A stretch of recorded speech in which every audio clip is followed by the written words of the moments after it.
નમસ્કાર મિત્રો, વિડીયોમાં તમારું ફરીવાર હાર્દિક સ્વાગત છે। તો મિત્રો, ખજૂરભાઈ અન્નપૂર્ણા સિંગ તેલ સાથે તેમણે કેમ આવું કર્યું તેને લઈને હાલમાં સોશિયલ મીડિયા પર ખૂબ જ ચર્ચા ચાલી રહી છે। તો વિડીયોની શરૂઆત કરતા પહેલા તમને કહું કે જો તમે ચેનલમાં પહેલીવાર આવ્યા હોય તો ચેનલને સબસ્ક્રાઇબ કરવાનું ભૂલતા નહીં। તો વિડીયોની શરૂઆત કરીએ તો મિત્રો, ખજૂરભાઈ અન્નપૂર્ણા સિંગ તેલ સાથે જોડાયા હતા અને ખજૂરભાઈ એવું પણ કહેતા હતા કે આ અમારી પોતાની બ્રાન્ડ છે, પોતાની કંપની છે અને એવું પણ કીધું હતું કે કોઈ પણ વ્યક્તિ જો આમાં ભેળસેળ છે એવું સાબિત કરી બતાવે છે તો તેને 5 કરોડ રૂપિયા ઇનામ આપવાની વાત કરી હતી। તો મિત્રો, હાલમાં એવું જાણવા મળી રહ્યું છે કે અન્નપૂર્ણા સિંગ તેલમાંથી ખજૂરભાઈ નીકળી ગયા છે અને તેમને જે વિડીયો અન્નપૂર્ણા સિંગ તેલના બનાવ્યા હતા તે પણ કાઢી નાખ્યા છે અને ખજૂરભાઈએ પોતાની બ્રાન્ડ બનાવી નાખી છે, એટલે કે પોતાની કંપની બનાવી નાખી છે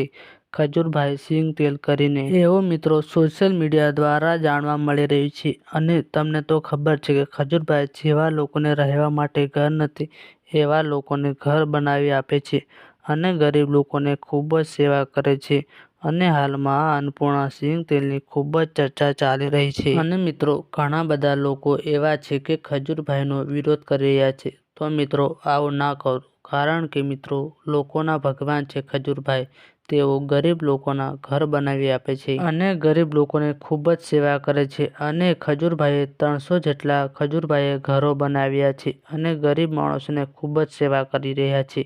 તો મિત્રો, તમે આ મામલા વિશે શું કહેવા માંગો છો? કોમેન્ટ કરી જરૂર જણાવજો અને મિત્રો, તમને આ વિડીયો પસંદ આવ્યો હોય તો વિડીયોને લાઇક કરી આ વિડીયોને જેટલો બને એટલો આગળ શેર કરજો। તો મિત્રો, આજના વિડીયોમાં આટલું, તો મળીએ આપણે નવા વિડીયોમાં।